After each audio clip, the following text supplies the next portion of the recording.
सन्माननीय दिलीप प्रभावळकर साहेब आणि माझ्या जमलेल्या सर्व मराठी बांधवांनो, भगिनींनो आणि मातांनो,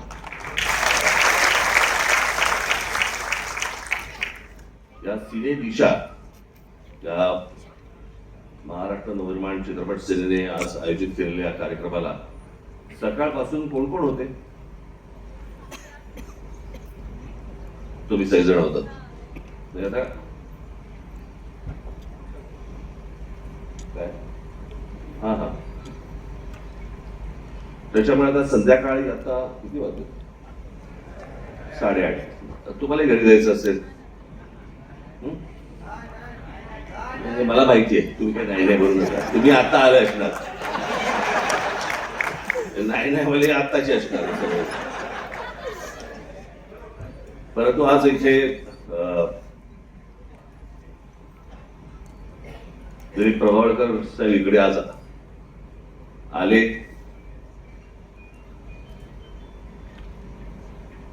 त्यांचा सत्कार करायची मला संधी मिळाली. मी मागे एकदा आशाताईंच्या कार्यक्रमामध्ये मी असं म्हटलं होतं, एकदा आशाताईंचा सत्कार माझ्या हस्ते झाला होता आणि मी त्या कार्यक्रमात असं म्हटलं होतं की सध्या म्हटलं मोठ्या माणसांची सत्कार करायला मोठी माणसं सापडत नाही, आमच्यावरती अटकायला लागतंय. आणि आजही तेच आहे. आज प्रभावळकर साहेबांसारखा एक, त्यांनी आता अत्यंत नम्रपणे काही गोष्टी सांगितल्या की माझ्यामध्ये दिग्दर्शकांनी ती गोष्ट पाहिली, तुमच्यातच का पाहिली? एवढे नट इथे रंगभूमीवरती असताना दिलीप प्रभावळकरांमध्येच त्या गोष्टी का पाहिल्या गेल्या? मला असं वाटतं ही महत्वाची गोष्ट आहे. आणि ती पाहिल्यानंतर ती गोष्ट त्यांनी साकारणं, आणि जसं आता त्यांनी सांगितलं की एक व्हाईस प्रेसिडेंट कुठेतरी अमेरिकेमध्ये त्यांनी तात्या विंचू केला. अमेरिकेमध्ये आम्हाला फक्त तात्या ट्रम्पच माहिती आहे.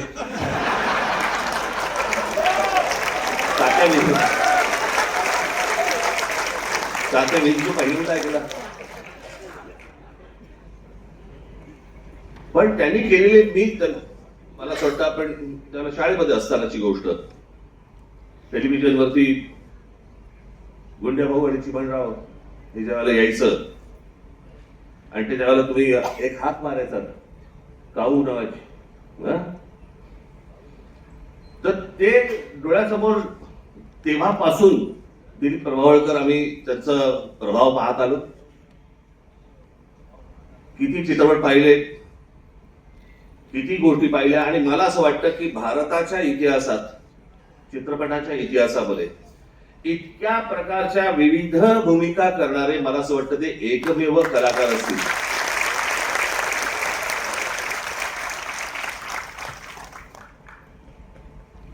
म्हणजे साधारणपणे 1 ते 20-25 असं जर समजा आपण प्रभावळकर पकडले तर 25-26 नंतर मला असं वाटतं कमल हसन असतील.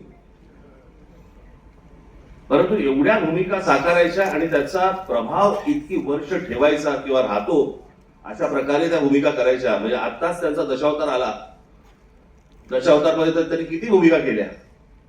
म्हणजे एका नाटकामध्ये, एका चित्रपटामध्ये विविध भूमिका करणं हे काही सोपं साधं काम नाही हे. आणि अशी व्यक्ती आज महाराष्ट्रामध्ये जन्माला आली याचा आम्हाला जास्ती अभिमान आहे. आज अभयने आज हा कार्यक्रम घेतला, इथे त्याच्यात सगळे सहकारी त्याची इच्छा आहे. आणि आज मराठी रंगभूमीवरचे सगळेच दिग्गज इकडे, दिग्दर्शक तुम्हाला आज लाभले, त्यांचं मार्गदर्शन तुम्हाला लाभलं सकाळपासून. अजूनही अनेक जण येतील. तुम्ही जेवढे जण आलेला आहात तुमच्या सर्वांची नोंद झालेली आहे ना? झालेली आहे. आणि कुठून आले आहात तुम्ही सगळेजण? मुंबईचेच आहात, नवी मुंबईचे आहात का बाहेरून आले?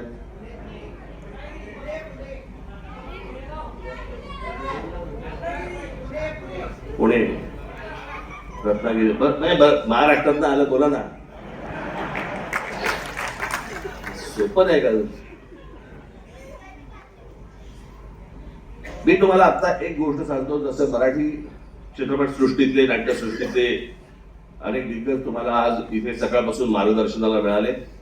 मी अभय खोपटांशी मी बोलतो, तिथे आज अभिजित पानसे पण आहे, बाकी सगळे माझे सगळे नाट्य क्षेत्रामधले माझे सगळे मित्र आज इथे रंगभूमीचे चित्रपट क्षेत्रातले इथे व्यासपीठावरती आहेत. मी सर्वांशी बोलतो आणि लवकरच मी एक अशाच प्रकारचा काय याला सेमिनार म्हणतात, वर्कशॉप, अशाच प्रकारचं मी एक वर्कशॉप तुमच्या सर्वांसाठी म्हणून मी आयोजित करतो.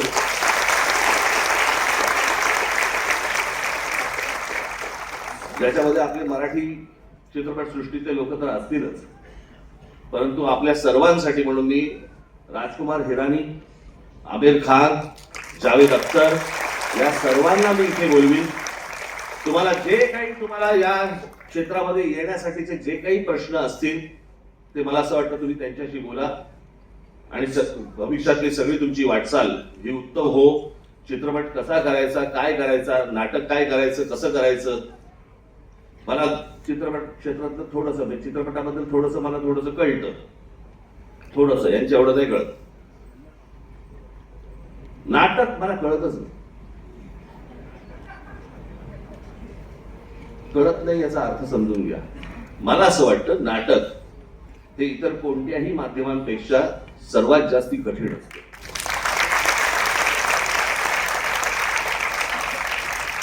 याचं कारण त्याला एका चौकोनामध्ये विश्व मांडायचं असतं आणि तुम्हाला त्या संपूर्ण विश्वामध्ये घेऊन जायचं असतं त्या एका चौकोनात. चित्रपटाला तुम्ही आउटडोअरला कुठेही जाऊ शकता, चित्रपट कसाही फिरवू शकता, कुठेही घेऊ शकता, तेही कठीणच आहे. पण मला असं वाटतं नाटक हे सर्वात जास्ती कठीण माध्यम आहे असं मला वाटतं. मला दरवेळेला नाटक पाहताना हे कसं सुचलं, म्हणजे इथे केदार शिंदेवर बसले, इथे पुष्कर श्रोत्री आहेत. मी केदार शिंदेचं सही रे सही नाटक मी 2, 4, 5, 10 किती वेळा अनेकदा बघितलंय. एकदा ते संपूर्ण नाटक मी बॅकस्टेजने पाहिले की भरत जाधव नेमकं करतो काय. इथून जातो, तिकडून उपटतो, तिकडून जातो, इथून कुठेतरी येतो. हे सगळं हे बसवलं कसं. आणि ह्या सगळ्या गोष्टी मला असं वाटतं खूप कठीण गोष्टी आहेत. या सर्व गोष्टी तुम्ही समजून घ्याव्यात. या नाट्यक्षेत्र हे मराठीसारखं प्रभावी मला असं वाटतं दुसरं कुठेही नसावं. आणि आपल्याकडे जे दिग्गज आज मराठी नाट्यसृष्टीमध्ये दिग्गज आहेत ते तर तुम्हाला मार्गदर्शन करतीलच. चित्रपट क्षेत्रामध्ये जे लोक आहेत तेही येतील. आणि हे हिंदी चित्रपट क्षेत्रातले जे माझ्या परिचयाचे आहेत, माझे जे काही मित्र आहेत, यांनाही मी घेऊन येईन, ज्याच्यातनं तुम्हाला पुढचा मार्ग जास्ती सोपा होईल.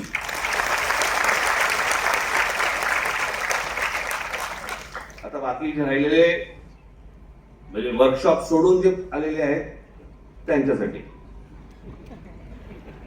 मी आताच आपल्या अभिजित देसाईच्या आपल्या शाखेचं उद्घाटन करून आलो.